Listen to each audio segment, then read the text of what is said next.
You are Locked On Patriots, your daily New England Patriots podcast. Part of the Locked On Podcast Network, your team every day.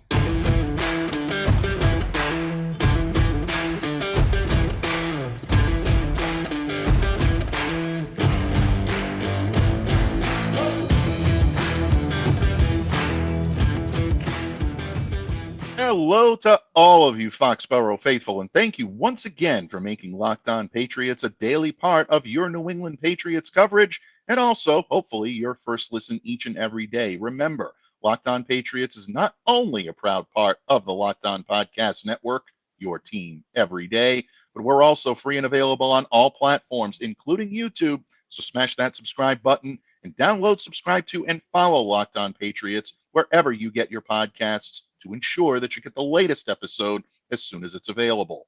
I'm your host, Mike Debate, and I cover your New England Patriots for Patriots Country of Sports Illustrated. So reach out to me and let me know what's on your mind on X at MDABATENFL. While you're out there showing some love to Locked On Patriots, social media style, please follow our account there as well at LO_Patriots. And Pats fans, today's episode is brought to you by FanDuel. Make every moment more. Right now, new customers get $200 in bonus bets with any winning $5 bet. That's $200 if your bet wins. Visit FanDuel.com/lockedon to get started. And Pats fans, today's episode is dealing with Patriots tight endage.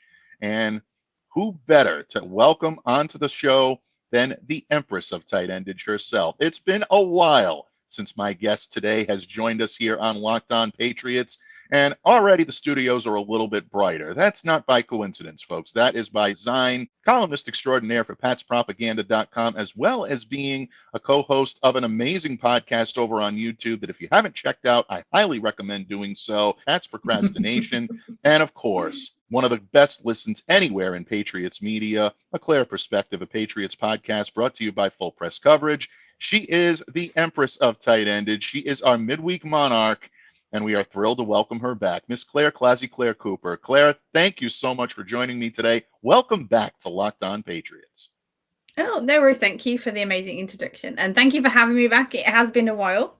I haven't been in the studios for a long time. It is all a bit new and sparkly. So yeah, good. It's always good fun when I get to come and talk to you. And when you mentioned the word tight end, it was like, dude, I can't let you have anyone else on to talk tight endage, really. Especially today with Austin Hooper talking to the media later on. This had to be done. I could not let you go and do it with anyone else at all. So thank you very much for inviting me and having me back. And hey, folks, good to see you. You are very welcome. And we would never even think of entertaining the idea of having anyone else here on Tight Endage Thursday. Bottom line, folks, it's not just because she is the Empress of tight endage and definitely lightens the mood here in the studios. There's simply nobody better in Patriots media to discuss this subject. And Clare, the Patriots entered the league year, the 2024 league year, with only one tight end under contract. I know that caused a little anxiety on your end. There was a little bit of uncertainty, a little bit of concern there, but we all know that the Patriots were going to figure this out. All respect to La'Michael Pettway, who was signed to a 2-year deal with the Patriots in January, just before the season finale against the Jets. But we all knew that they were going to be active in filling out the depth chart. And we'll get to the additions and subtractions in just a minute because, folks, Clare has her insight and her perspective on the Patriots tight-ended situation. But where else would we start? Let's start with the captain. Hunter Henry back on a 3-year deal worth $27 million base salary, maximum value of $30 million. Clare, I know you were happy about this. I was happy about it. I actually did a special edition of Locked On Patriots just to give my thoughts on why I thought this was a great move for the New England Patriots. But when it comes to tight endage, Countess, I love to say that you see things us mere mortals do not see. Why was re-signing Hunter Henry so important for the Patriots this offseason? Well, important key signing, of course, for the Patriots. As you said, a captain. He was a captain, so it feels like it was a no-brainer. PFF had him ranked within the top 20 tight ends in the league. So going into free agency, he was the number one. And going into free agency, the Patriots were void of starting tight ends, really. So it was something that it was important for them to do. Bring back this, the security, the stability that he creates in the locker room, as I know you've mentioned. And on the field as well, he was a bit of a binky for Mac Jones, especially the first year when Mac was growing. I mean, Hunter came in with 9 touchdowns. He was probably the most successful tight end the Patriots have had since Gronk left or something like that. And I hate, not throwing shade on Ronnie Zone. We all know that I love him still. Anyway, but yeah, he didn't bring up the numbers and Hunter did. And you look at that and you sort of see they've maintained someone who has worked well in the team, has worked well in the organization. He brings a veteran presence. He brings a level head, an element of stability, as I've said, but also success. He was successful in the Patriots way, if you like. And I fully appreciate the offense is now it's significantly in flux. It's got new coaches, they've even got new personnel, office personnel. And there's going to be some, a very big change in regards to quarterback, so there's going to be a lot of changes when it comes to the offense. And I think having someone who is experienced, who can be that calming voice, bringing confidence, bringing experience to whoever the new quarterback may be. Now, at the moment, it's Jacoby Brissett. And yet we're assuming he's only going to be sort of the starter for a few. We're making the grand assumptions that the Patriots are going to draft a quarterback, wherever that may be in this draft. So they're going to have a rookie regardless. And having someone like Hunter Henry there, it can only be a positive. They didn't have to throw a ton of money at him. He's still a really good tight end who is, I know that you say he's getting on there in age in regards to, he's 29. He's had some injury history. Apologies, too much coffee. Can't keep up with myself. So yeah, they didn't have to worry about breaking the bank to retain him. And I think it was one of those solid, sensible, responsible moves for the coaching staff, for the personnel staff to make, to use this as building blocks, stable building blocks for the offense. They need to add the quarterback. People would argue that they still need to add that top wide receiver in there, that the player that the defenses have to worry about, if you like. And in his defense, Hunter Henry, it's obvious what he is. He doesn't hide what he is in regards to what kind of tight end he is and that sort of thing. He's still a good, dynamic, athletic guy who can still be a red zone target. And he was a success. He was a success in 2021. 2023, 6 touchdowns, not too bad. I mean, they brought in Mike Gesicki and it didn't really work because maybe the element of a blocking tight end was more necessary. And I mean, something that I know is of interest is regards to they maintained Mike Onwenu as well. They looked at it from that sort of responsible stability perspective and kept a guy who was in the system, who they know is really good.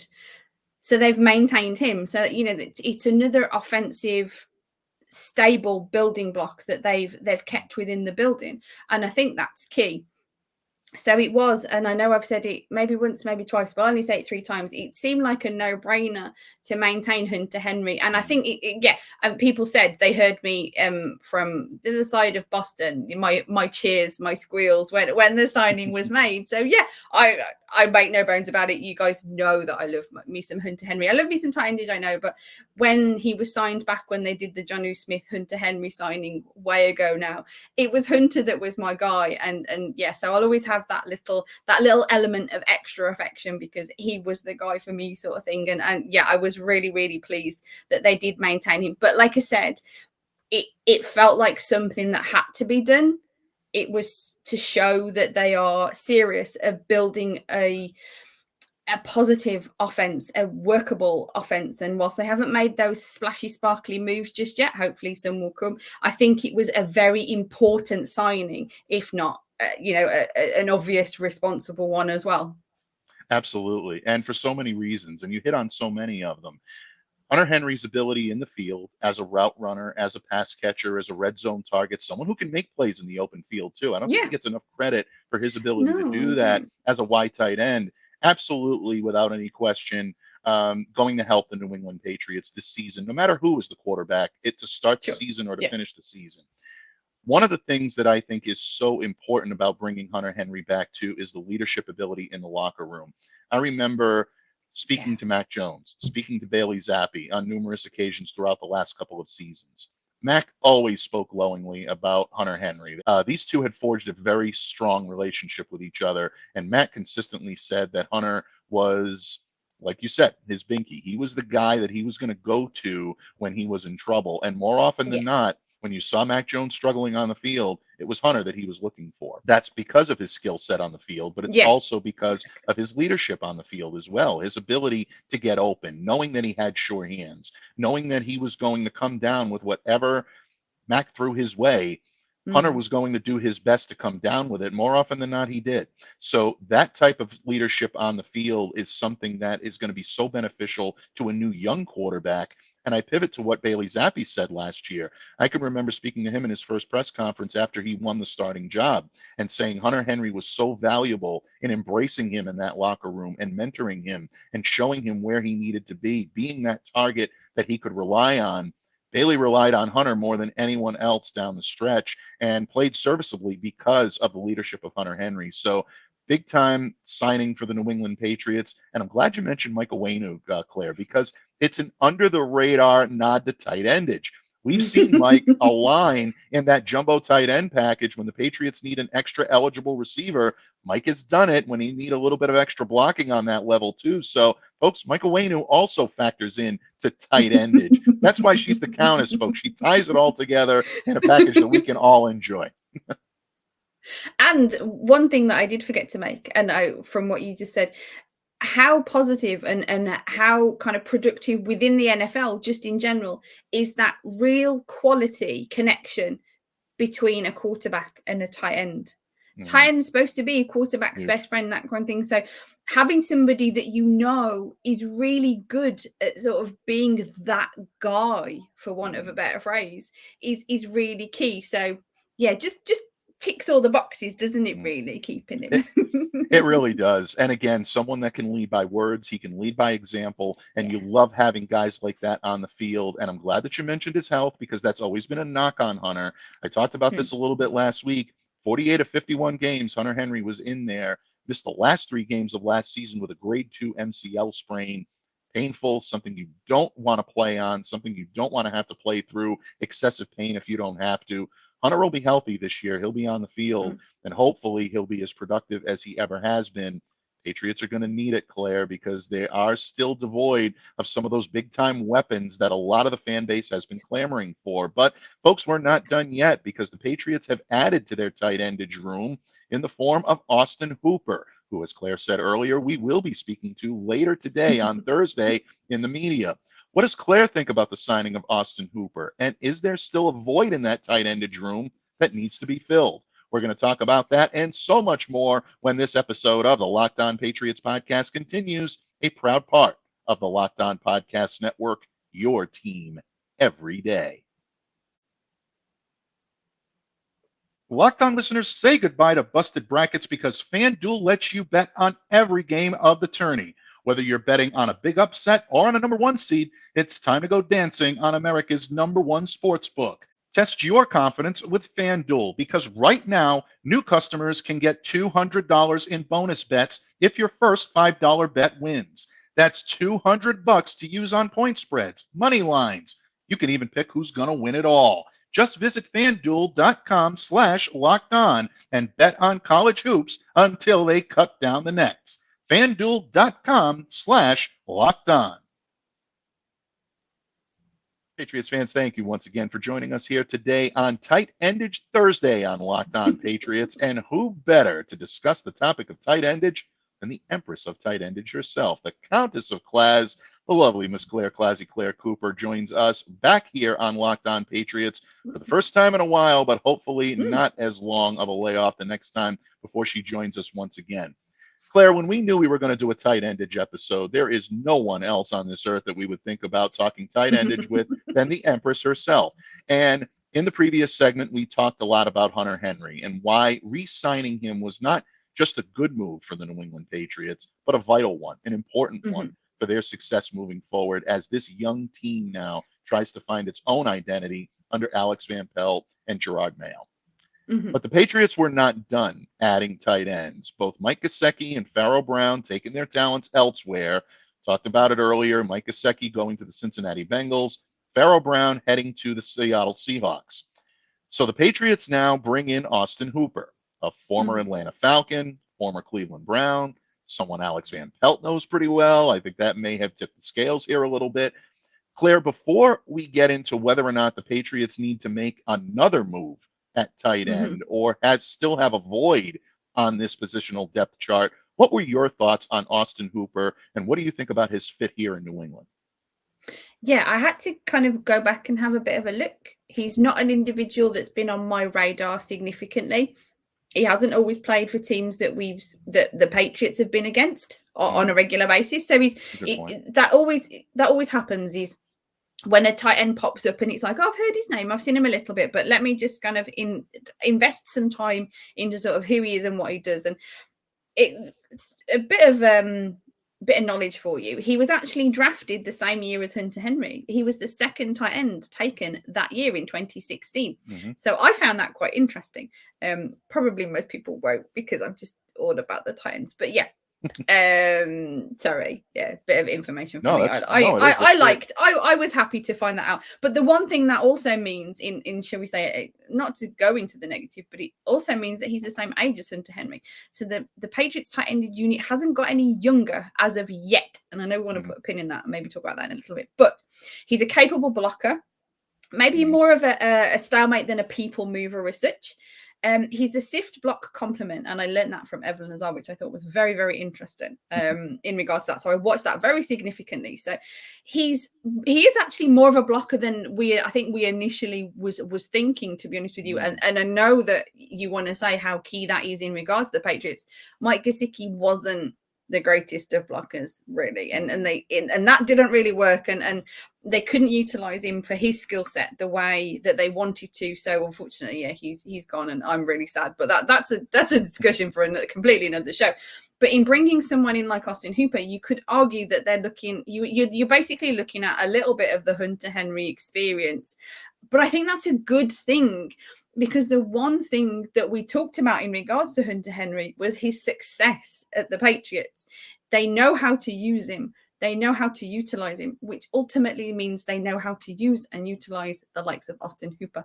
And there's the familiarity, as you said, with AVP. So another key. So I think they brought in another reliable set of hands. And I know that fans don't want this. You don't want to talk about stability and foundations and, reliability and all that kind of thing.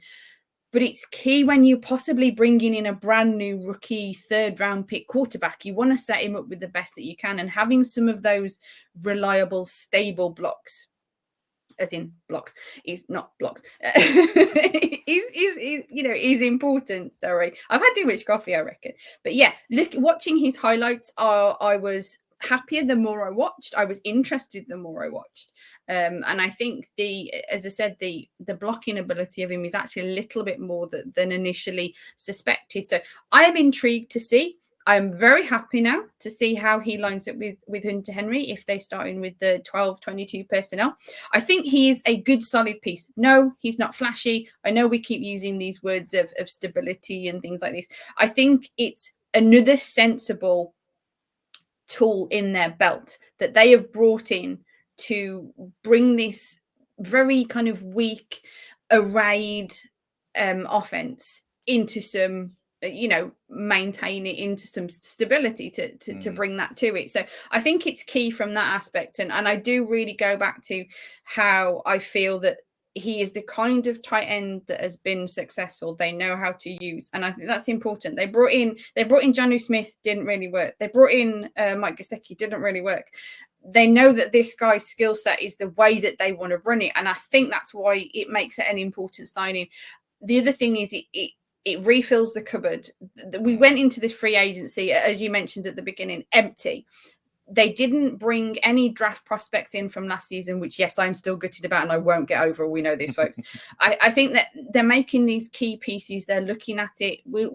almost building from the ground up, aren't we, in a way? And I know that people don't really like to say that, but he's one of those sorts of players that can bring that to it. And then we move up from it and we add those sparkly weapons and things like that. But you still need those key guys there that are either catching because the sparkly weapons have drawn coverage, or they're drawing coverage while the sparkly weapons are running. There's, obviously you guys all know, how the game works, sort of thing. But I think that's why you give them some credit, give them some dues that he's not a big sparkly, oh my gosh, dynamic and everything, but he's key. And I think that's what's important with this particular signing. Good point. Very good point on Austin. And look, folks, there's no question about it. This guy can definitely do the job in the field. He was a Pro Bowler in 2018 and 2019 for the Atlanta Falcons. So the prowess is definitely there. I look at the 2 seasons he had in Cleveland, and that makes me feel pretty good because he was playing under Alex Van Pelt at the time. 2020 regular season, 46 catches, 435 yards, 4 touchdowns.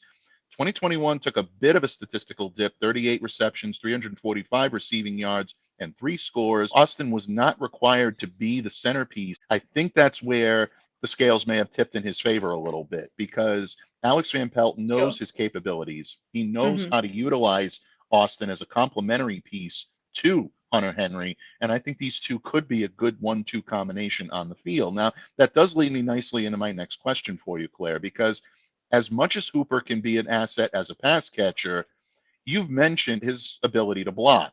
And I agree with you. I don't think he gets enough credit for being the blocker that he is. I think he's better than a lot of people purport, but he's not known as a pure blocking tight end. No. We've seen a lot of people, a lot of activity on Twitter, that the Patriots are still devoid of a key blocking tight end, a dedicated blocking tight end.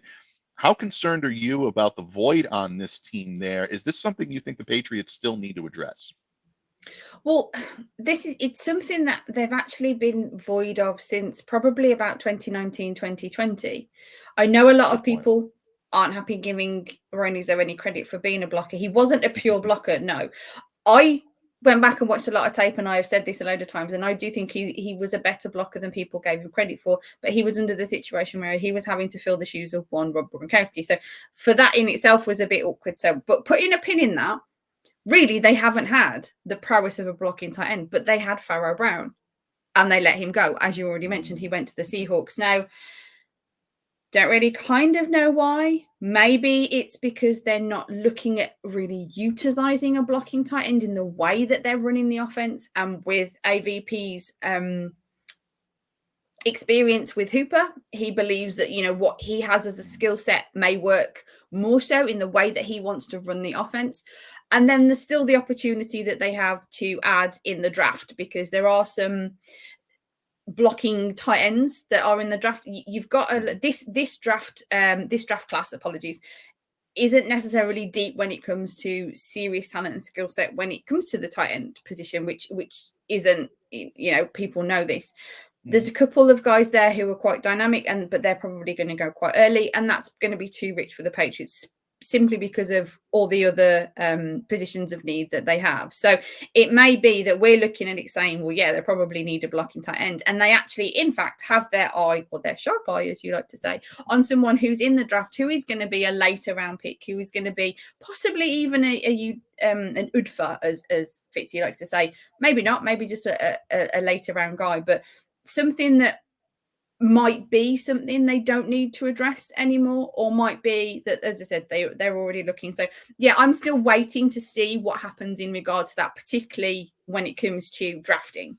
I'm glad you mentioned that. I was a little surprised when they let Pharaoh walk out the door. I thought he would have been a great compliment. And look, I think there was a disconnect between maybe what the Patriots saw Pharaoh as and what Pharaoh saw himself as. I think Pharaoh believed he could be the complementary tight end to Hunter Henry, and bringing in someone like an Austin Hooper, I think maybe showed him that the Patriots were only interested in using him as an inline blocker. And look, folks, he was tremendous at that. When you saw Pharaoh deployed as a blocker, that led to some of the Patriots' big gains, especially on the ground when it came to guys like Ramondre Stevenson and even Zeke Elliott last year, broke for some big yardage. And when you saw them do that, more often than not, Pharaoh Brown was in the game throwing key blocks, being a key part of that protection system that allowed the runners to spring free. So Patriots are going to miss that without any question. I like Austin Hooper a lot, and I like this signing, but he's not going to give you that same productivity that Farrow gave you. And look, we all fell in love with Farrow from the big plays. I mean, everybody's going to remember that 58-yard catch and run for the touchdown against the Jets. I'm a little upset because I can no longer use my go-to tweet now, which was, so let it be written, so let it be done, every time he makes a big play. I mentioned that to Corbin Smith of Locked On Seahawks yesterday. We'll survive. Don't worry. I gave Corbin the dispensation to use that now in Seattle. He now has the ability to do that, and he said he's going to, folks. So Patriots fans, keep tabs on him. Make sure he's doing Farrow justice over there. But no, all kidding aside, I think the Patriots right now, especially when it comes to the blocking tight end area, I think they would like to add another body. I think they would have liked to bring Farrow back in that capacity, but Farrow saw greener pastures, literally and figuratively, in the Emerald City of all places, alongside someone like a Noah Fant. I think that could be very interesting. But begs the question, Claire, if the Patriots are going to add another body on tight endage, are they going to do so through the draft? Well, folks, it's the segment you've been waiting for since you knew Claire was going to be my guest today. We are going to ask her to read the tea leaves and for a little clairvoyance when it comes to the 2024 NFL draft. Which tight ends have Claire's sharp eye? We're going to find out in just a moment when this episode of the Locked On Patriots podcast wraps up right here on the Locked On Podcast Network, your team every day. This show is sponsored by BetterHelp. Locked On listeners, what's the first thing you'd do if you had an extra hour in your day? Maybe go for a run or take a nap, read a book, or maybe spend some extra time with family and friends. A lot of us spend our lives wishing we had more time, but the question is, time for what? If time was unlimited, how would you use it? The best way to squeeze that special thing into your schedule is to know what's important to you and make it a priority. Therapy can help you find what matters to you so you can do more of it. It's helpful for learning positive coping skills and how to set boundaries. Therapy can also empower you to be the best version of yourself. If you're thinking of starting therapy, give BetterHelp a try. It's entirely online, designed to be convenient, flexible, and suited to your schedule. Just fill out a brief questionnaire to get matched with a licensed therapist and switch therapists at any time for no additional charge. Learn to make time for what makes you happy with BetterHelp. Visit BetterHelp.com/lockedon today to get 10% off your first month. That's BetterHelp, HELP.com/lockedon. Patriots fans, thank you once again for joining us here today. It's Tight Endage Thursday, and who better to join us on Tight Endage Thursday than the Empress herself? It's an honor to welcome Clare Cooper back to the airwaves here on Locked On Patriots. Claire, we've talked already about Hunter Henry, Austin Hooper, lamented about Farrow Brown and Mike Gesicki no longer being here, but now it's time to talk the future of the tight end position, because as much as we love Hunter coming back and as much as the Austin Hooper signing looks like a good one for the Patriots on paper, they have to plan for the future of this position. And the draft class right now is getting mixed reviews in terms of tight ends. There's a lot of talent in this group, but a lot of pundits are not necessarily praising the depth on the position in this draft, not necessarily top to finish, maybe not as deep of a class as we've had in quite some time. Countess, we all know that Georgia's Brock Bowers is the crown jewel of the tight endage class this year, but he's not necessarily a realistic target for the Patriots considering their other needs. So when you look at this draft board, who's catching your sharp eye? Who do you think might be a good fit in New England? Well, let's be honest. They all did, didn't they? Because they all have their pros and their cons. And I am just all about the tight endage. So I just want all of them. But no, seriously, I did recently put out on patspropaganda.com. If I haven't already plugged it, I'm going to plug it now. Remember the tight ends. Yeah, bit of play on words there. And I did kind of cover, thank you. I did obviously cover Hunter Henry and Austin Hooper as we've discussed. But I did look at sort of possibilities, as you mentioned. I did look at prospects for the Titans. Now, I did mention I didn't mention, I should say Brock Bowers. Well, I did mention him by name, but he's a bit too rich for the Patriots. He's probably going to go in the first round. And we all know that the Patriots have got too many needs to fill to really be serious about thinking that they're going to get him. Another tight end name that is sort of, I don't say rising up the ranks, but I think a little bit too rich for the Patriots is Jatavion Sanders from Texas. He's probably more projected, maybe a second rounder. And I think that's still way too rich for what the Patriots are needing now. Whilst pundits are not kind of giving the tight end class much credit, and it's nowhere near as good as it was last season. Last season was probably the best in a decade, and I'm pretty sure that's what Daniel Jeremiah said. Last year's tight end class was full of skill, not just just full of tight ends. Whereas this year it's a little bit more. They're more developmental, I think, is what we need to look at. They're not as polished as maybe what we sort of saw for last year, you know, with the exception of the two that we already mentioned. So you're looking at maybe the fourth round and down. But for the Patriots, that's a positive, because that's really where they're looking at what draft capital they have that they can afford to spend on these sorts of individuals. Now, if they double dip, that would be great, because you are looking at guys that need to develop. These are the kinds of tight ends that they are drafting, developing and maintaining. They aren't the ones that they're drafting to start initially. So to that end, I'll throw a few names out for you. Not sure if a couple might be too rich in regards to what the Patriots end up drafting, but Cade Stover of Ohio State has been a name that I've been plugging kind of last season, really. He may still be a little bit rich. He may not. He's currently projected as a fourth rounder, so it does depend on what the Patriots end up doing. But he's a versatile athlete, and he caught my sharp eye, as you like to say. He's actually switched between linebacker and tight end, so he is a versatile, athletic guy. He's a great blocker, which is something that we have discussed that the Patriots do actually need. So with his athletic ability, I'm great with these words, aren't I? Possibly, if he's not a bit too rich, he would be really good for the Patriots, because he's a little bit more up there when it comes to skill set, being more of a starter. Some of the individuals that we're going to look at sort of further down the draft board, if you like. Ben Sinnott of Kansas State, he measured in the 6'4", so decent size and quick feet, and he good ability to speedily change direction. He's not the strongest of blockers, so he may be a bit of a cross smart when it comes to the for the Patriots. You want somebody, if we're looking at blockers, if that's sort of what your feat is, definitely Cade Stover is up there. Theo Johnson is a mammoth of a human being at 6'6" and 264 pounds. Sorry, I'm having to check my notes. I do apologize, folks. But he ran a great 40, and I am going to quote myself in this, because this is what I put in my recent article. He ran like he was annoyed at the ground. Go back and watch his 40. See if you agree with me. I'll be interested if people find me and see what they agree. You know, he's got the size, he's got the arm length.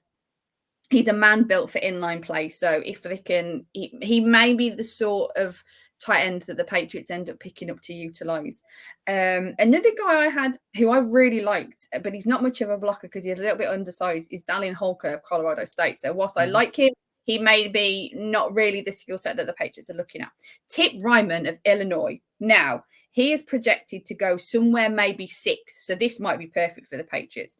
He had really good performance at the combine. He's 6'5", 271 pounds, and he has a solid lower half. And please, I am being genuine here when I say this. He's really, his lower half, his legs were really strong looking, and big. He had a stellar sledge exercise at the combine. A+ for me. That I always watch those. I love watching those.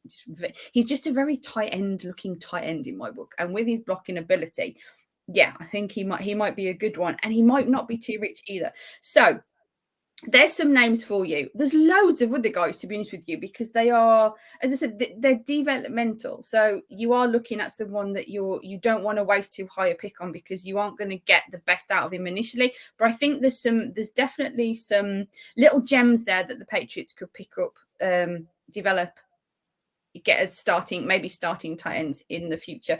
But definitely tick the blocking ability box. There are other names there as well. So go over to patspropaganda.com, check out my article. I didn't want to throw all the names at you, and obviously invest some time yourself to check out tight endage, because you'll enjoy it. You will enjoy it. But yeah, so hopefully, fingers crossed, come the sort of 5th, 6th round, we hear, and with the so-and-so pick, the Patriots are taking tight end, and Claire will be very excited. So I think one of my I don't know whether I should say draft crush just yet, but maybe don't tell anyone. Tip Ryman is hitting the top of my list. As I said, he's my tight end of tight ends at the moment, looking for lower rounds. Obviously, there's other ones better, but I think he might be my draft crush guy for a later round pick in the draft when it comes to tight ends. But yeah, there's some quality there when it comes to developmental, as we said, players. So it'd be interesting to see what they look at and what they bring in. But yeah, blocking ability is definitely a box that they need to check, as we've already discussed. Folks, Claire's been a friend and colleague of mine pretty much since I took the reins here on Locked On Patriots. And since that time, we've thought alike an awful lot. Today's another one. I profiled Tip Ryman for Sports Illustrated last week, and I wrote about him in a way that led me to believe that this is a guy that can automatically come in and be an impact blocker for the New England Patriots, and also a project type of a pass catcher. This guy does have the ability to do it. Caught 19 passes, 203 yards, 3 touchdowns in 12 games for the Illini last year. He's a raw talent when it comes to that. He's had some issues with drops, but I think with the right coaching staff in place, he can definitely shore up those hands. These are things that can be coached, but he's got versatility, and I love the versatility of this kid.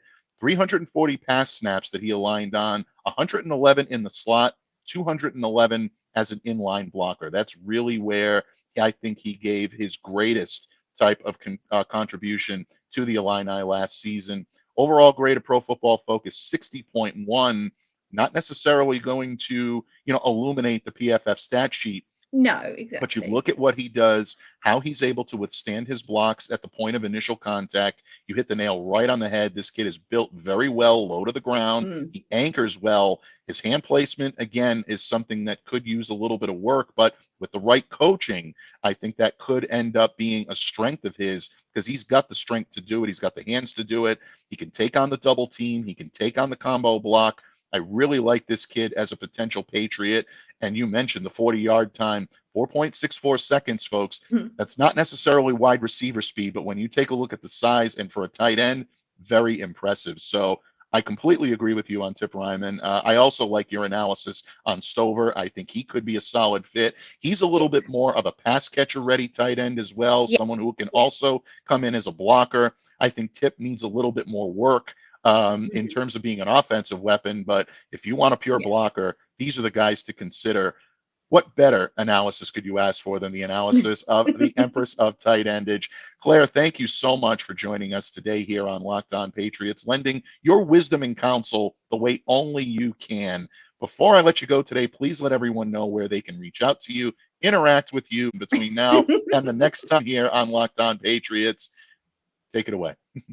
Well, as you can see, my my Twitter handle, X, I'm not very good, socials down there at Clazzy Clare. But yeah, the Pats Propaganda article on tight endage. So for more in-depth than what I have said today, please go over there for that. This morning, I recorded the latest episode of Pat's Procrastination with my lovely co-host, who used to be my assistant, but now he's my co-host, for the record, Chudders. So that is over on patspropaganda.com and the Pats Propaganda YouTube channel as well.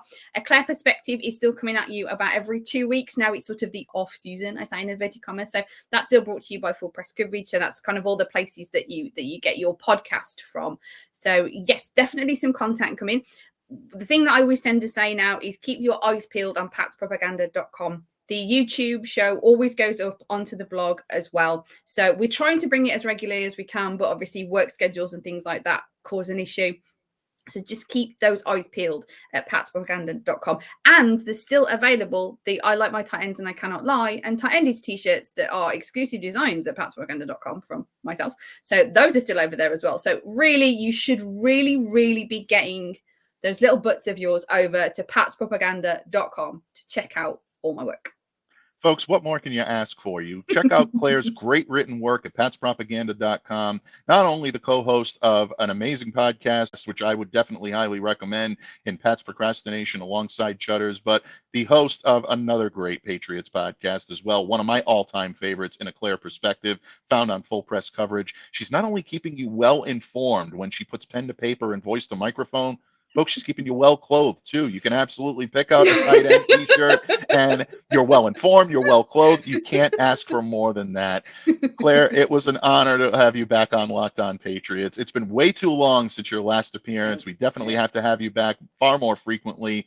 Who knows, maybe a little bit closer to the draft, and you can tell us if any other tight end prospect is catching your sharp eye. But Claire is not just tight endage, folks. She is certainly knowledgeable in all aspects of the Patriots, and we are thrilled to have her as a guest here on Locked On anytime she joins us here on the airwaves. And folks, we thank you for taking time out of your schedule each and every day to join us here on Locked On Patriots. Once again, I am Mike DeBate, and on behalf of my co-host today here on Locked On Patriots, Miss Clare Clazzy Clare Cooper, I remind you all to stay safe and to stay well and to be the change you wish to see in the world. Have a great day, everyone, and we'll see you back here again tomorrow on Locked On Patriots.